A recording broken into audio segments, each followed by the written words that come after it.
नमस्कार दोस्तों, आपका मेरे इस चैनल पर एक बार फिर से स्वागत है। उम्मीद करता हूं आपको मेरा कंटेंट ज़रूर पसंद आता होगा। आप सबका प्यार और सपोर्ट के लिए धन्यवाद। तो दोस्तों, आइए देर न करते हुए वीडियो को स्टार्ट करते हैं। आज हम शॉर्ट में बात करने वाले हैं भारत के महान बादशाह जिसने मुगलों को भारत से भगाया था, शेरशाह सूरी के बारे में। शेरशाह सूरी का जन्म सासाराम बिहार में हुआ था। उनकी जन्म तिथि विवादित है। कुछ खातों में उनका जन्म 1472 में हुआ था, जबकि अन्य में 1486 का दावा करते हैं। वह पश्तून अफगान मूल के थे जो सूर्य वंश से संबंधित थे। शेरशाह सूरी, जिनका रियल नाम फरीद अल दीन खान था, जिसे सुल्तान आदिल की उपाधि से भी जाना जाता है। सुल्तान आदिल का मतलब न्यायप्रिय राजा होता है। शेरशाह सूरी 1530 से 1540 तक बिहार का शासक था और 1540 से 1545 में अपनी मृत्यु तक हिंदुस्तान का सुल्तान था। उसने मुगल साम्राज्य को हराया, सूर्य साम्राज्य की स्थापना की और दिल्ली में अपना शासन स्थापित किया।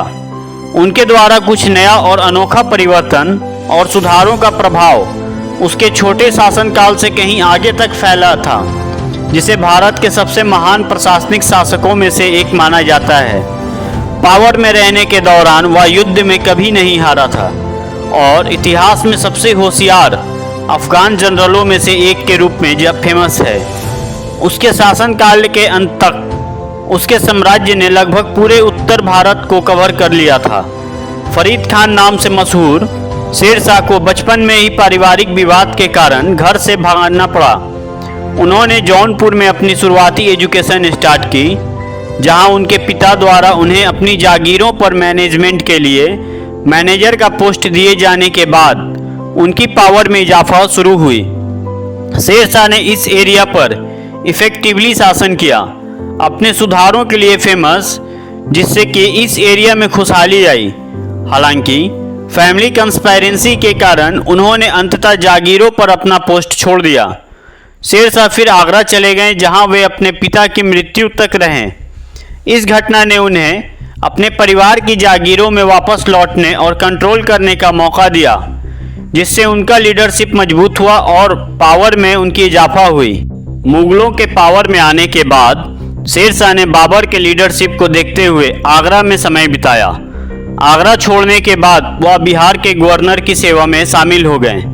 1528 में गवर्नर की मृत्यु के बाद शेरशाह ने बिहार में एक हाई रैंक सिक्योर किया और 1530 तक राज्य का रीजेंट और असली शासक बन गया। वह लोकल खानदानी और बंगाल सल्तनत के साथ स्ट्रगल में इन्वॉल्व रहा। 1538 में जबकि मुगल सम्राट हुमायूं अन्य जगहों पर मिलिट्री ऑपरेशन में बिजी था, शेरशाह ने बंगाल सल्तनत पर कब्जा कर लिया और सूरी राजवंश की स्थापना की। उसने मुगलों को हराया और उन्हें भारत से बाहर निकाल दिया और खुद को दिल्ली में सम्राट के रूप में स्थापित किया। हिंदुस्तान के शासक के रूप में शेरशाह ने पंजाब, मालवा, मरवाड़, मेवाड़ और बुंदेलखंड पर विजय प्राप्त करते हुए कई मिलिट्री ऑपरेशंस का लीड किया।